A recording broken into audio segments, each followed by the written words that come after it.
How's things? Good. Yeah, really good actually. I obviously we're kind of a couple weeks into the new year.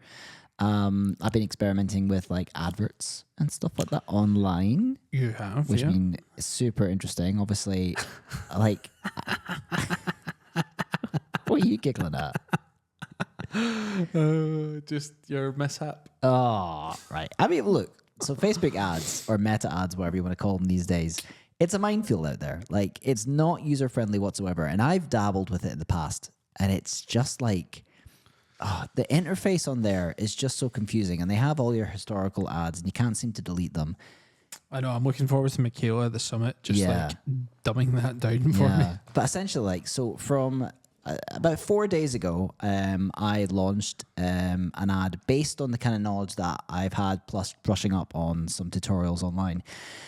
And obviously targeted a specific kind of audience, a specific kind of age range. And one of the boxes that I didn't tick was this box called Audience Plus, which it says, you know, we will find your audience. We'll kind of sort. I didn't read it through thoroughly until last night. But it said, we will sort out with your parameters to find you the best audience, give you the highest chance of conversion. And a conversion for them is someone clicking on a link, which is great. And don't get me wrong, they did a great job. They did a really good job of doing that. Lots of clicks. They got that click down to 6 pence a click. Lots of clicks. So many clicks.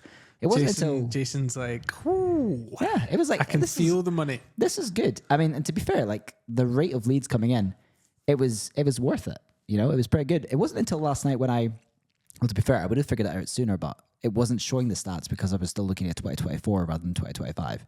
So that was an error on my part. It wasn't until I figured out it was at 2025 I was like, what? Average age 80.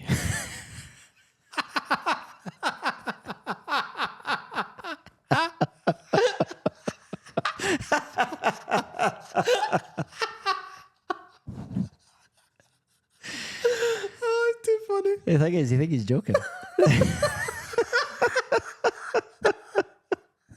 So I'm like, what the hell? Obviously, I didn't search for 80-year-olds to click on this advert. And I go online and like Reddit are saying, like, look, does your content suit the age that's clicking on the link? And I'm like, hell no. 8-year-olds shouldn't be clicking on this link, right? And I'm like, I'm so confused. I'm so confused. Obviously, I've searched between 25-year-olds and 45-year-olds. And for some reason, I mean, yes, some of them are clicking, but like they took up 20% of the clicks. The 80-year-olds were up at like 60% of my clicks. So no wonder I'm like, they're just like clicking on absolutely everything that comes up. I'm surprised they don't get a fit when they see my content. What are they doing? What are you doing? If you're 8 years old and listening to this podcast and you're clicking on if you listen to this podcast, maybe that's why you're clicking it.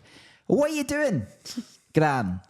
Right? Get off my page and stop clicking my adverts. Oh, that's funny. Honestly. So I mean, there'll be some 8-year-olds out there that are getting married, want a videographer, but I would imagine that the number is a hell of a lot less well, than it's mental, right? The 20 to 40 or 50. So here's the mistake I made, right? This Audience Plus thing, it searches out with that. If you go back to the original thing, which you can just click, it's a really unfaded button at the bottom. So you just click that and it goes back to what your specific thing. It says that you're going to have a higher click rate.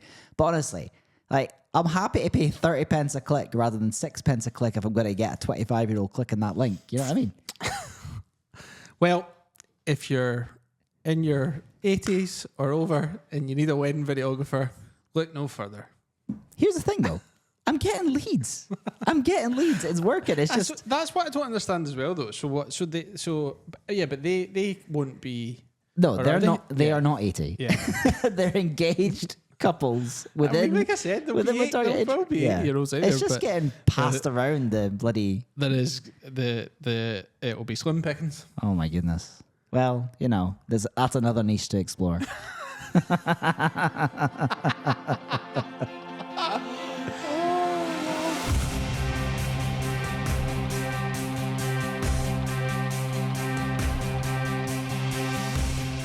What else has been happening apart from Leeds? Trying to dominate the other end What of the else has been market. happening? I mean, God, we've been doing some work with the podcast behind the scenes. We have. Lots of admin, lots of tedious tasks that, to be fair, it all stacked up because we should have done it at the beginning. Today, I'm not going to lie, today's not been a hell of a lot of fun. No.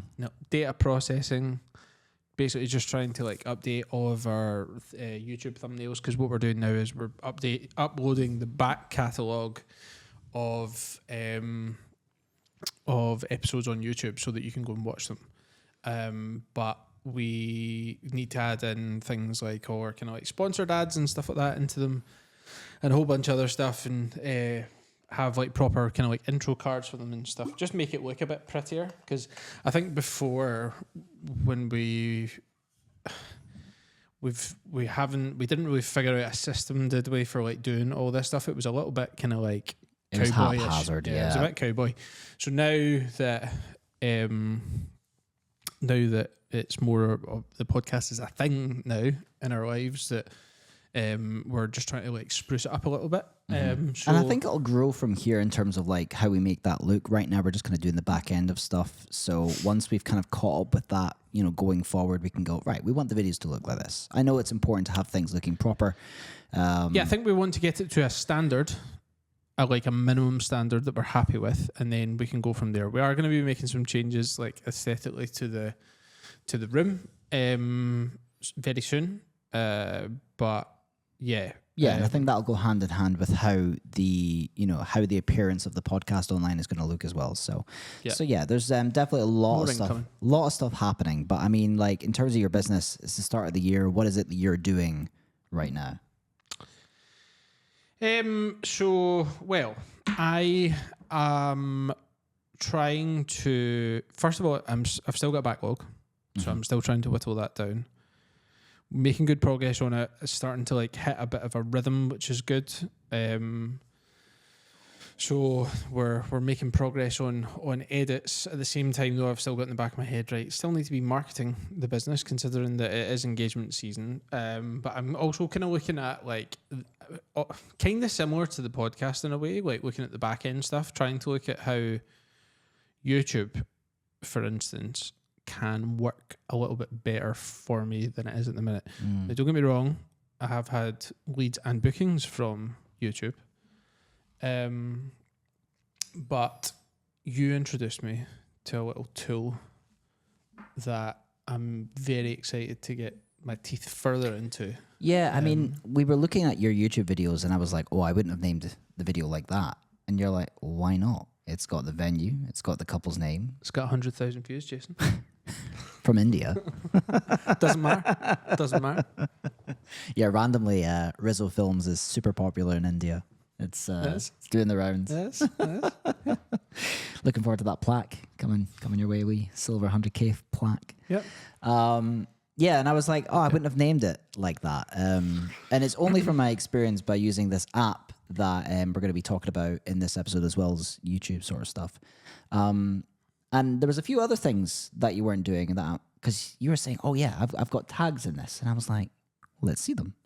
But you hadn't done them the way that YouTube wants you to do them. I thought you meant hashtags. Get a guy a break. Yeah. Got 3 wins. Tags, it's 2025 now. No one uses the hashtags. Nobody. Yeah, I don't know. Who knows these days? Changes like the bloody weather. But yeah, so I didn't even know about that whole tag thing. Yeah. So and also, by looking at pretty much everybody else's videos, because I done a quick scan using TubeBuddy, majority of people don't use tags either. that's what we're talking about, by the way. TubeBuddy. Did we mention that? Oh, I don't think we did. Well, there you go. TubeBuddy. You've probably heard of it, right? Free plug. This podcast is not sponsored by TubeBuddy, but yeah, it's just a really cool tool to try and I guess increase your SEO with your videos that you post on YouTube. Yeah, hold your hand when you're uploading a video onto YouTube to say, like, you can choose like a target word that you'd like people to type in. If they type this word or this phrase into Google, so it's not just a word. Let's say you want Scottish wedding castle, right? Let's say that's the thing that if someone searches, you pop up for. It's going to guide you in how you should name that video, how you should describe that video, and the tags that you use to go along with that video. And it's going to help build up the SEO score that TubeBuddy, who I'm pretty sure have close ties with Google, they understand that's how people search online. And it also gives you scores in terms of like, okay, if this is the keyword that you want to use, is that actually going to help? Because obviously you can't just go like wedding and be the #1 video on YouTube. It's just not going to happen. So if you typed in wedding as your keyword, it's going to say that the competition is super weighted. Astronomical. And it's probably not going to be beneficial for your size of channel. So it gives you other suggestions to go like, maybe you should word it like this. And then there's less competition and you have a better chance at ranking for that. Because ultimately, we want to rank, just like we do in Google, we want to rank on the top page whenever someone searches something. So yeah. I think I've just had a system that I've just always done. And it's kind of worked. I mean, I've got like, I don't know, 500 odd followers. I've not like massively pushed it just by literally posting wedding films. So I'm excited to see how that has an impact, because I looked at like your views on YouTube, because I've got more videos on YouTube, which is correlating with obviously the higher follower or subscriber count, but yours as an average definitely have more views over a shorter span as well, and that's going to be to do obviously with your SEO and stuff. So yeah, I mean, I've not uploaded a lot onto YouTube, and it's to my detriment that I do that, because I really shouldn't. There's no really excuse why I'm not uploading more videos to YouTube, because it's a search engine. People are going to go onto Google, and Google is going to suggest videos to watch. And like, if you've got a venue, or a couple are coming from America and they want a castle or a English, I don't know, an English estate, something like, an English mansion, something like that.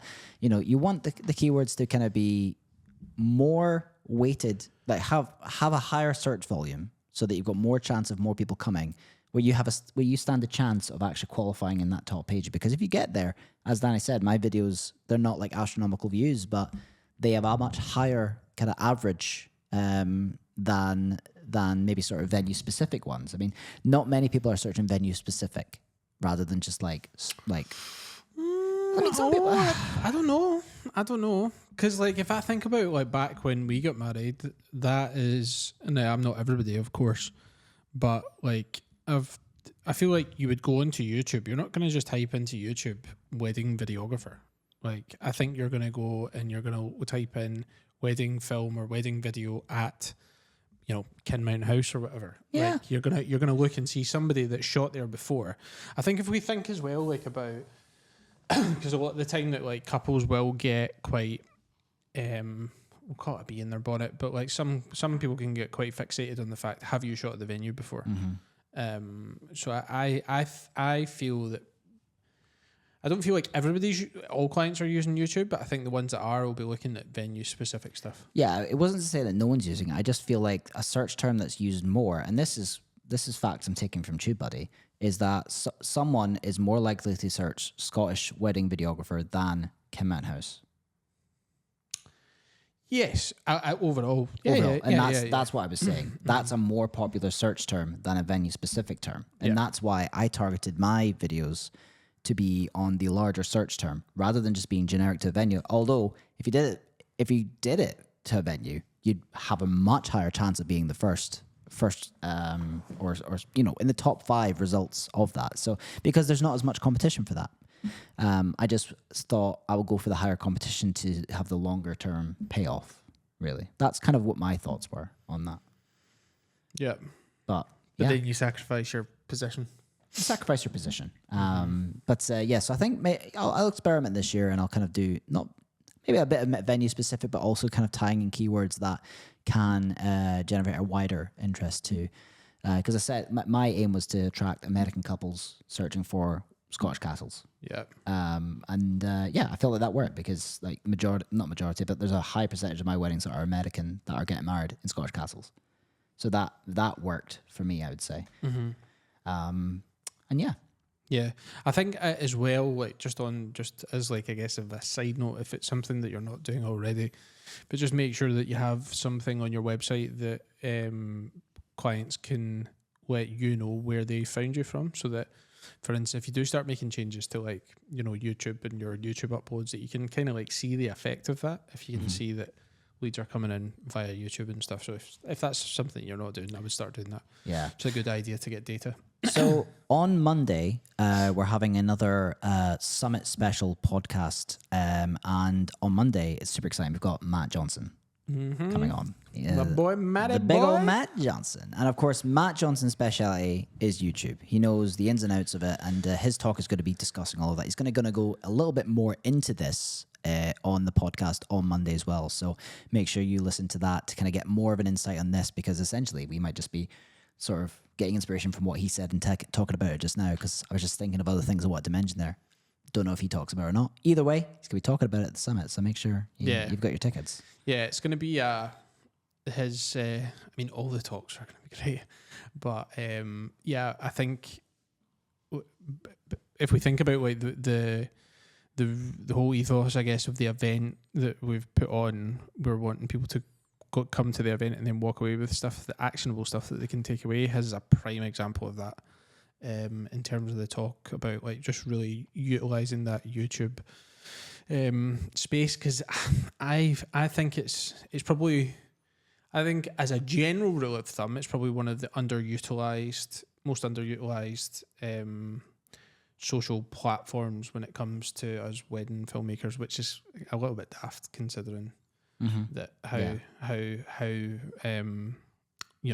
our job is making films, and it's for videos and films. So. Big video search engine, videographer, the two really should tie hand in hand, but for some reason we don't utilize it enough. Yeah, but I think a lot of that is just like we've got so many plates to spin already, and it's another thing to. I mean, even like with us uploading our podcast onto YouTube, like different sized thumbnails. Like, and going into Canva, it's such a pain in the arse. Like, so you've got a different size thumbnail for the one on Instagram as you do for the one for YouTube, and so on and so forth, and anything else. So it is another thing to think about, but I think it's just like trying to figure out your general workflow. Like, you finish a wedding, this is what you do. You make sure you've got your thumbnail for your Instagram. You make sure you get a thumbnail for your video that you post on YouTube or whatever. Same with copy and utilize. You can also utilize a little bit of Chat GPT here, just in terms of like the actual copy for it, just as a kind of like MVP. But TubeBuddy will guide you through how strong your copy is, and it'll make suggestions over what to put in there. So it's good, and it also does help with thumbnails as well. Kind of like I've seen that. Gives you a little heat map of like, okay, that's really good. So yeah, definitely go check out TubeBuddy. I don't know what the full website is, but just type in TubeBuddy into Google and you will find it. I think it cost me like about 160 quid for the year or something. Yeah, like it works out about 15 quid a month or something like that. So it's a definitely, if you're looking to do a lot more YouTube this year, then I would encourage you to do that. And it's actually probably a good idea to get into YouTube around about now, which we will discuss after this break. Let's be real. Delivering your wedding films by USB, that's outdated. We use Vidflow, the sleekest platform for delivering your wedding films. It makes your couples feel like they've got their own private Netflix. Plus, with their white labeling service, you can customize everything from the branding to your own custom domain to make it super personal. Want to wow your clients? Use the code TWVP10 for 10% off any of the pro plans, including the white label service. Head on over to vidflow.co and level up your wedding film delivery experience. Let's talk about backlog. Editing piles up fast and it's overwhelming. That's why we use Bride&Groom.Video, a wedding film editing service that creates stunning wedding films faster without compromising on quality. They match your unique style, so you still feel like you've made them. And the process is super simple. Use the code TWVP75 to get £75 off your first order and try out their service. Clear your backlog and grow your business. Visit Bride&Groom.Video today. Hasta la vista, backlog. So obviously I left you hanging there saying that it might be a time to focus on YouTube, and not just YouTube, Instagram as well. And the reason I'm mentioning those two specifically is because something is happening in the world. I believe it's next week. I thought it was next month, but I heard in the news last night that it's next week. Pretty big, to be fair. Very big. I didn't actually believe it would happen. No. I was surprised that, I was surprised at Australia, to be honest.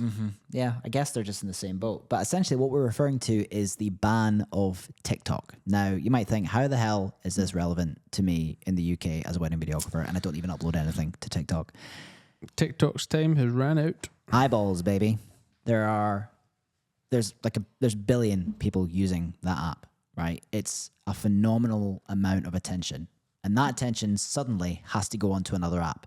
And those apps have to have content to have eyeballs. Now, why on earth would you want to see American eyeballs or Australian eyeballs?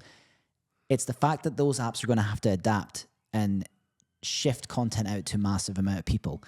Maybe some other content will get prioritized for American and Australian eyes, and it keeps UK content focused on us. Either way, there's going to be a massive change to the way that Reels and in YouTube Shorts are going to be utilized. So you might be doing Reels right now. YouTube Shorts is an incredibly popular app now. A lot of people, it gets thousands of views in those, and that can definitely correlate into getting subscribers onto YouTube, which gets more eyeballs, essentially, onto your content. So it's definitely a time to recognize that YouTube Shorts is just as powerful as Instagram Reels. Yeah. I've used it a little bit. I've kind of like posted, like my kind of funny, viral kind of reels on it. They've done all right on it as well, to be fair. A few followers, nothing like crazy or anything. But yeah, I think you're right. Like that traffic, it's going to go somewhere. Yeah, well, that's the thing. I mean, there's like everyone's on their phones, and they're going to be, a lot of people, like my wife prefers TikTok. I prefer Instagram when I'm scrolling. I've always got like Instagram Reels to share with her. She's always got TikToks to share with me. If TikTok got banned in the UK, then she would probably shift over to either YouTube or Instagram. And that's the same with the whole of America. I don't know how many people in America are using it. Let's say it's a lot of people. Safely 200 million people. Probably more. That's more. That's just over like 50% of Americans. 200 million eyeballs. What's the population of America? 356. 340,110,988 to be exact. Okay, so close enough. So yeah, a lot of people. Their attention, they're not going to stop using their phones. Yeah. All the creators that were on TikTok are going to shift over, which means there's a massive amount more attention, a massive amount more creators. When there's not enough supply to meet the demand, that's when people go crazy. When TikTok was getting people viral every single day, it's because there wasn't enough videos to supply the demand of people wanting to watch it. So there was people scrolling all the time. It's the absolute, over the next month or two, it's absolutely paramount that you get some stuff on there, because it's going to be a very different environment, in my opinion. Yeah, that's what we're going to experiment with, because we haven't uploaded our shorts from the podcast onto YouTube Shorts yet. So we're going to try and do that over the next couple of weeks and see how they perform, because I think it's time. It's time to experiment. That's a massive hole in the social media game. Yeah, I'm surprised that the ban kind of went through. On the other hand, I'm kind of not surprised at the same time, considering the kind of stuff that is actually like on TikTok. Like as a parent, like the boys would, even if it was still here, the boys would not be getting on it, just because, some wild stuff. Even like with the parental kind of like control stuff on and stuff, it's just wild. Yeah. I don't think it's for the content that it got banned. No, it's not. Obviously, we know for the reasons why it's been banned, but that's me just adding that in as a parent. 'Cause I don't really view it very favourably for that reason. They've definitely not got. They're not policing it very well, to be honest, which kind of signalled to me anyway that something would end up changing, or it would be the end of the line for it. So I think it's more likely to be the end of the line. But it's also a stark reminder, right? I mean, nobody probably would have foresaw that an app like TikTok would just be eliminated, right? The fact that majority of us probably just post stuff on Instagram, ourselves included, like I'm guilty of it too. It shows the importance of making sure your portfolio is available in multiple places. Like Facebook gets, shit on a lot, but if you have all your stuff on there, if Instagram goes down, at least you have a place where the eyeballs that can't go on Instagram are going to go somewhere else. Yeah. That's why YouTube Shorts would be a great place for you to explore, because obviously Meta and Google, different companies, both of them aren't going to go down. But let's say Meta get banned for whatever reason, and all of your Instagram stuff is off. Why not utilize the fact that you could build a following on YouTube as well? And that way you're always safe. There's always something there. The amount of people who solely focus on TikTok that have now lost their income because that was their job, and now they find a new audience on Instagram. It just shows that you really should be diversifying where your content goes. It's a lot of work, but it's important. Oh, totally. It's a case of all your eggs in one basket, isn't it? Because it can, and listen, like Instagram is not going to be the be all and end all forever. Like something else will come along and take its crown as well at some point. So I think that's where also being open-minded to like new things that pop up.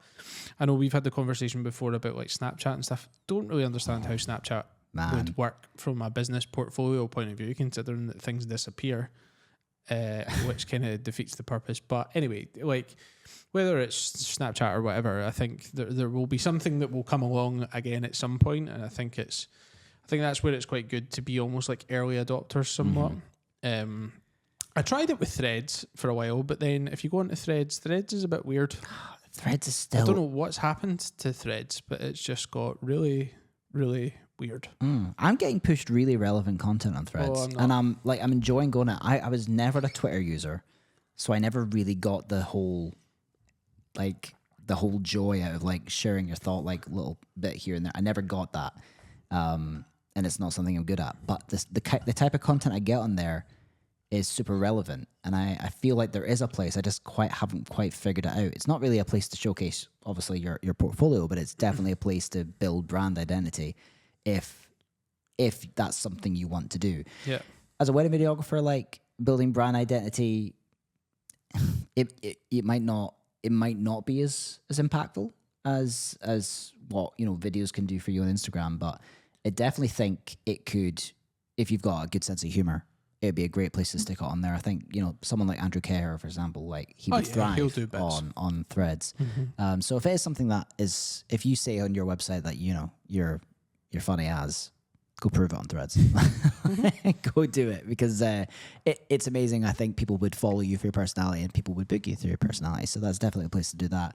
But yeah, Snapchat, man, I downloaded it last month to try and understand how businesses use it. Oh man, how do they use it? I still don't even know, man. Like that is what happens. Like shit disappears. Yeah, I mean, it's essentially you're sharing stories and stuff. Quick, watch this wedding film for the next 24 hours. Honestly, but it's gone. And you got the stuff you got to navigate through, like to get anything. I mean, that's the last thing that I need, is to be constantly uploading the same shit every 24 hours so people see it. Like the stuff I see on Snapchat, it's businesses or like podcasts or something like that. Uploading maybe several bits of their podcast. We could actually maybe get something out of this if we did it, but it is just it's a very youthful crowd.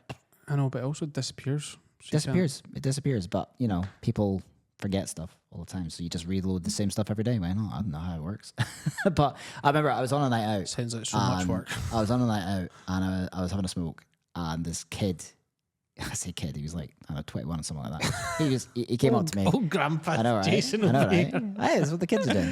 And he was talking to me, and he got a Snapchat notification. I was like, I genuinely thought that was dead. I don't think anyone used Snapchat these days. It did. It died. It died for a while, and it seemed to somehow came back. Now the next generation have taken it. Like a phoenix. And he opened it. And the amount of chats, and he opened the map, and he had like hundreds of people, just talking back and forth. I'm like, holy crap, this is like really popular. Yeah. So it's definitely, if that's the next generation using it. I know. I personally, I don't think it's Snapchat, but all that we're saying with this is just keep an open mind, because especially I think seeing that ban from TikTok is definitely it's a bit of a wake up call, certainly, to make sure that you have multiple streams of leads. Because to be honest, and I think I'm probably the same as most people, with Instagram being such a high proportion of my lead volume, that would be painful. Very painful. And then really you're then having to look at, okay, I need to make sure that SEO is sorted. Facebook, let's saddle back up and see what you can give me. So yeah, but Instagram's not going anywhere. Facebook is certainly in my opinion on the decline, but you would say otherwise, but have an open mind, Danny. No, I've got Instagram's going down. I've heard it. I've heard it in the grapevine. Run for your lives, everyone. We're doomed. But yeah, I don't think it's going anywhere anytime soon. Famous last words. Life in the old dog yet. Headline tomorrow. Instagram is due. Instagram cancelled. Oh, man. Yeah. Well, on that, I don't know. Was that a positive note to end on? Probably not. No. You're safe. Probably. I think you're safe for now. Look. Probably not. It's an I think American we've just struck the fear into... Panic! Panic, everyone! We're back to the yellow pages, folks. Yeah. Oh, dear That's God. why I'm Afterglow, because of A. Top of the charts. Is that actually... I wanted something to become an A, and I liked the song. For that reason? Well, yeah. Fuck. How old are you, man? Triple A plus wedding films, folks. Wedding film. Wadding films, because, you know. A Wadding films. Oh, dear Lord. Gotta take the advantage where you get it. Well, old timer. I need to get going. So, Same. Ooh, oh my God, is that the time? All right, folks. Well, I've been Jace. This has been Danny. That's been That Wedding Videographer podcast. We'll see you on Monday with Matt Johnson. Woo! see you later.